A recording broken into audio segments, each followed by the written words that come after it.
Indonesia. Itu. Pak, update KKB yang di Yahukimo dong Pak, saat ini seperti apa? Iya, jadi memang kalau bicara yang kemarin ya, penyerangan KKB di Yahukimo, kita tahu bahwa di Papua ini kan banyak propaganda yang memang menyasar kepada pemerintah Indonesia. Nah, tentunya pelibatan TNI ataupun aparat lain di Papua ini adalah bentuk dari hadirnya negara. Kita menginginkan Papua itu yang sejahtera, sama seperti dengan provinsi-provinsi lain yang ada di Indonesia. Nah, operasi-operasi yang dilakukan itu memang menggunakan beragam pendekatan, mulai dari kesejahteraan, kemudian pendidikan, ekonomi, sampai dengan keamanan. Karena kita tahu bahwa di Papua memang ada isu organisasi yang menamakan dirinya OPM, yang memang sering melaksanakan propaganda, dan bahkan terkait dengan insiden terakhir itu yang disasar adalah warga sipil. Ada 11 penambang ilegal yang memang menjadi korban dan diperlakukan secara tidak manusiawi. Mereka dibunuh dengan sadis, bahkan ada yang organ tubuhnya terpotong ya. Ini tentunya juga perbuatan yang memang tidak bisa ditolerir karena sudah melanggar kemanusiaan. Walaupun mungkin ada statement dari OPM yang menyampaikan bahwa itu adalah agen-agen intelijen. Nah, kita makanya dalam proses evakuasi ini memang saat ini mengedepankan kepolisian untuk membuktikan bahwa yang dijadikan korban oleh OPM itu benar-benar adalah warga sipil. Mungkin teman-teman media masih ingat beberapa waktu lalu itu ada juga guru, bahkan pada saat beberapa waktu lalu juga ada juga tenaga kesehatan yang memang mendharma baktikan untuk membangun Papua. Tapi memang susah ketika ada organisasi yang punya ideologi, ingin mungkin memerdekakan diri dan mungkin punya agenda tertentu, akhirnya memukul rata sampai warga sipil pun dibilang sebagai agen intelijen, dan ini tidak benar. Makanya saya klarifikasi, apa yang dilakukan OPM di Yahukimo itu sangat tidak berperi kemanusiaan dan menyasar warga sipil.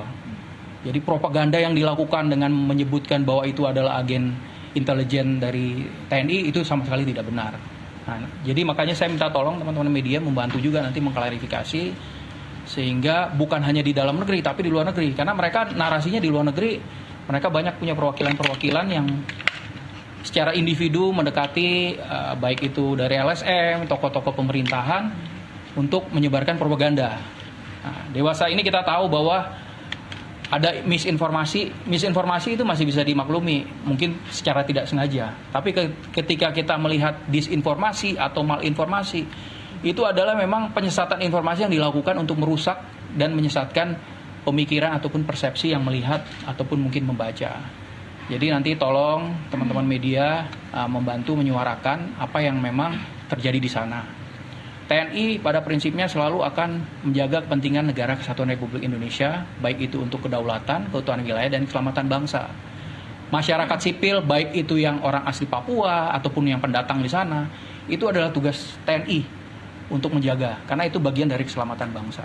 Dan Papua sendiri merupakan wilayah teritorial Indonesia. Oleh karena itu jangan sampai nanti karena ada propaganda, ada pernyataan yang menggunakan video dokumentasi, kemudian disebarluaskan ke luar negeri, terbentuk opini seakan-akan itu adalah benar.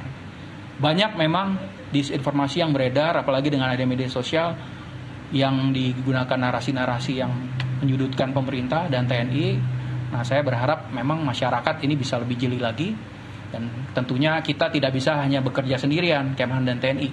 Berbicara Papua ini adalah harus multidimensional, karena saya sampaikan tadi ada isu kesejahteraan di situ, pendidikan, ekonomi, kesehatan, termasuk sampai dengan keamanan. Itu proses evakuasinya sudah selesai atau kemudian masih berlangsung ya, karena untuk pos yang terdekat jaraknya juga cukup jauh.